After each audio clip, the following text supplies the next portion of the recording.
తండ్రిని ఒక్కసారి మాకు చూపించయ్యా, అంతే చాలు మాకు అంటాడు ఫిలిప్పు అనే భక్తుడు. మరి అన్నప్పుడు దేవుడు ఏమంటారంటే ప్రియులారా, యోహాను 14:8-9 వచనాలు.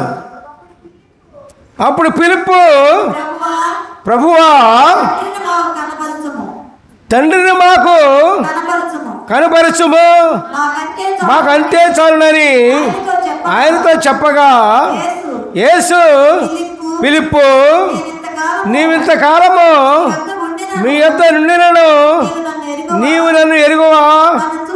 నన్ను చూసిన వాడు తండ్రి చూసి ఉన్నాడు గనుక తండ్రిని మాకు కనపరచుమని ఎలా చెప్పుచున్నావు? హల్లెలూయా, ప్రైజ్ ది లార్డ్. తండ్రి యందు నేనును నా యందు తండ్రియు ఉన్నామని నీవు నమ్ముటలేదా? దేవునికి స్తోత్రం, హల్లెలూయా, ప్రైజ్ ది లార్డ్. ఇప్పుడు యేసు ప్రభు వివరంగా చెప్పారు కదండి, చెప్పారు కదా.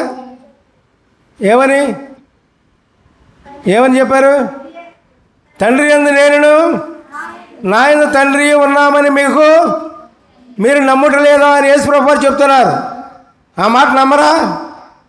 త్రియేక దేవుడు తండ్రి, కుమార్, పరిశుద్ధాత్మ దేవుడు వేరు వేరు దేవుళ్ళు అంటారే కొంతమంది. అది తప్పు. దేవునికి స్తోత్రం, హల్లెలూయా, ప్రైజ్ ది లార్డ్. తండ్రి, కుమార, పరిశుద్ధాత్మ దేవుడు ఒక్కడే. యేసయ్యలో తండ్రి ఉన్నారు, తండ్రిలో యేసయ్య ఉన్నారు, ఇద్దరు కలిసి ఉన్నారు పిల్లారా. హల్లెలూయా, ప్రైజ్ ది లార్డ్. ఒకవేళ మిమ్మల్ని పిలిచేటప్పుడు ఎవరైనా మీరు ఏదైనా పేరు ఉందనుకోండి, ఆ పేరు ప్రకారం పిలుస్తారా, లేకపోతే మీ ఆత్మను పిలుస్తారా? పలానా మరియమ్మ ఉందనుకోండి, ఓ మరియమ్మ ఆత్మ రా అంటారా, మరియమ్మ రామ అంటారా?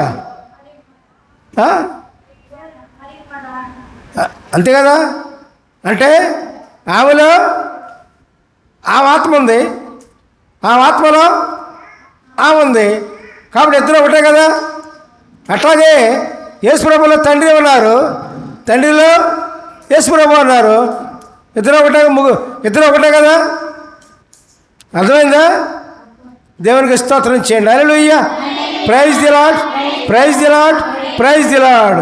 కాబట్టి ప్రియులారా, తండ్రి, కుమార్, పరిశుద్ధాత్మ త్రియేక దేవుడు, ఒక్కడే దేవుడు. దేవునికి స్తోత్రం, హల్లెలూయా, ప్రైజ్ ది లార్డ్.